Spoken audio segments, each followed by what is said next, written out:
Welcome back to the show, guys.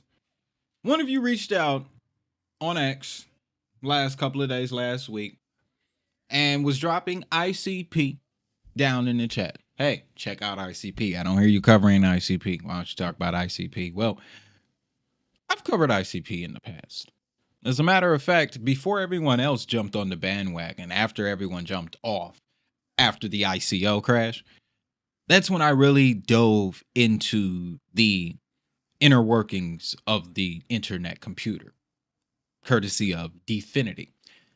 What brought me into the ICP spectrum was Dfinity's first marketing campaign. To be such a small project, 2020, 2021, their marketing was top notch. So it always stayed in the radar. But what initially pulled me, well, after that, not initially, what pulled me in next from the technology side was their ability to introduce smart contracts to Bitcoin. I heard about this early 2022, and at that time, only 3 years into the space, that was unheard of. No one else was bringing utility to Bitcoin in this manner. So again, the proper marketing, the utility aspect, ICP always stayed on my radar.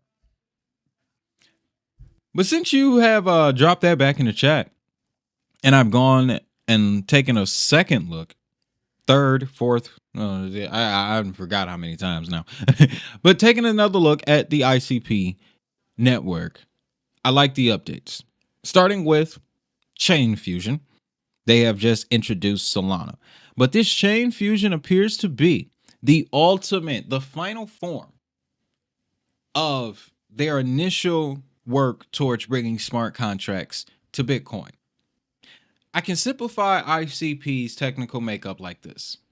They have developed a way to compartmentalize smart contracts into these capsules or canisters. All right, digital canisters. These digital canisters are interoperable. Various networks can use them. And Chain Fusion is essentially the production factory for these canisters. Again, these canisters got smart contracts, APIs, fully customizable, all of these things. So now what they're doing with the Chain Fusion, they're bringing smart contracts, cross-chain smart contracts to not just Bitcoin now, but it's been extended to Ethereum. And most recently, Solana has joined the fold. And this month, it officially went live.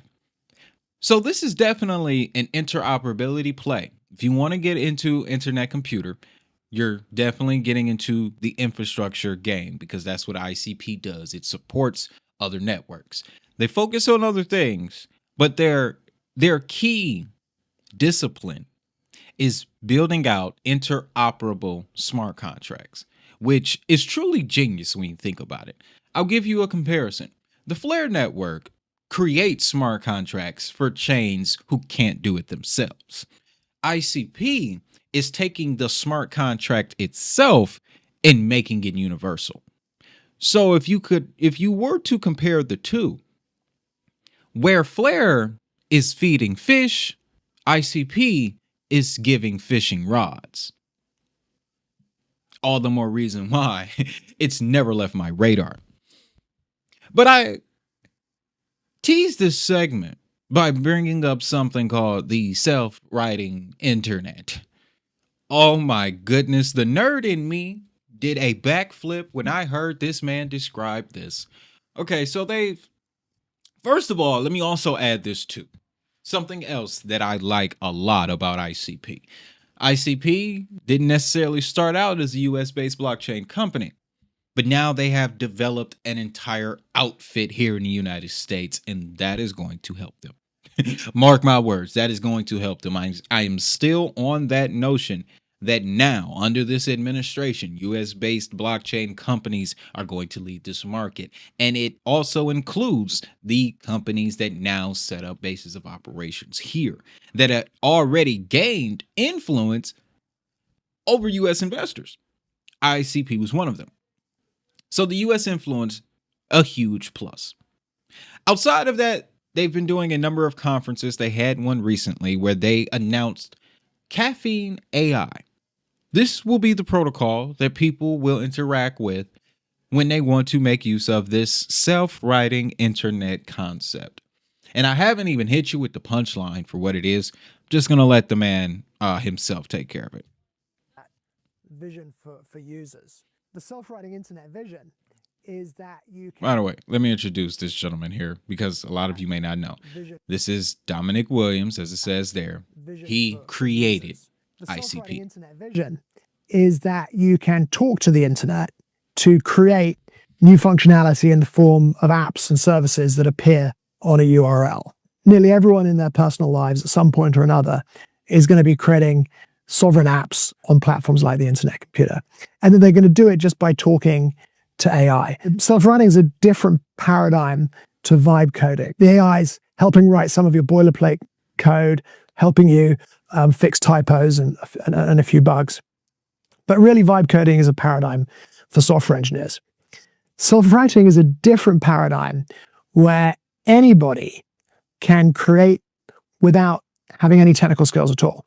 Quite literally, talk to the AI and your functionality appears on the internet, which is obviously completely revolutionary. Internet Computer 2.0 incorporates functionality that makes self-writing possible. We have a new programming language designed for use by AI that enables it to create far more sophisticated apps and services without assistance than would otherwise be possible. You will often be upgrading your apps and services every few minutes, even on a cycle in the tens of seconds. You'll literally be saying, hey, I want this feature, and you'll see it appear on the URL. So what he's getting at here is with self-writing internet, anyone will be able to develop apps, decentralized applications, on an internet computer. Anyone. So, Dominic, you're telling me that this kid here from the east side of Detroit will soon be able to develop his own blockchain application on internet computer? That's going to change the game, folks. And a recurring theme in this episode has been the importance of core development. Here are the numbers for revenue, courtesy of Token Terminal. Now, why do I bring that up in relation to core development? Because clearly there is a connection between the amount of core developers and the rate of adoption for these digital assets. And thank God for Token Terminal for beginning to condense this information for us, because it's truly changing my investing perspective. It really is, especially numbers like this. Let's take a look. We're looking at internet computers revenue for the last year. They've made $14 million. Explains why that set was so nice behind him. $14 million in the last year. And when you look at revenue for layer 1 blockchains, they rank 5th across the entire industry. 5th. Which you'll also notice when we pull up the developer activity, if I'm not mistaken, ICP is in the top 10 as well. So that's evidence of the correlation here. The point I'm trying to make is, if Dominic is now allowing all of us to become builders, all of us to become developers, will that count as core development? And if so, then very soon Token Terminal will have to update once again to show that the number one blockchain by core development, the number one project by core development is no longer Ethereum, it's Internet Computer. And the number will probably be in the 500, 600, 700 million. A lot of people is what he's getting at. I mean, a lot of people with the ability to develop here. This conversation on core development led me to a lot of information on the state of development in the blockchain space. I'll touch more about that in the next segment. But I bring it up here because if this is the revenue being generated on their core developers, and now ICP is getting ready to open that up to the entire world in a chat GPT type revolution, imagine what this revenue is going to look like. Because I can also assume here that when these apps get built, they're going to be driving revenue, and they're going to drive revenue back to internet computer.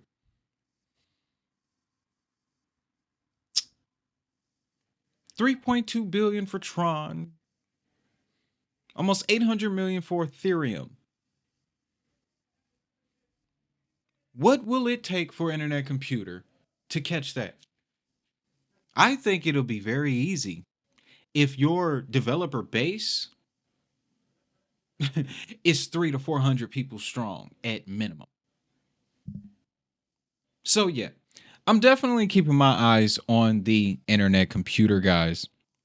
But another thing I'll be keeping my eyes on are data points like this, courtesy of Token Terminal, because I believe now that revenue driving applications are no longer a feature, but a standard. And speculative price pumps won't last in this next era of blockchain.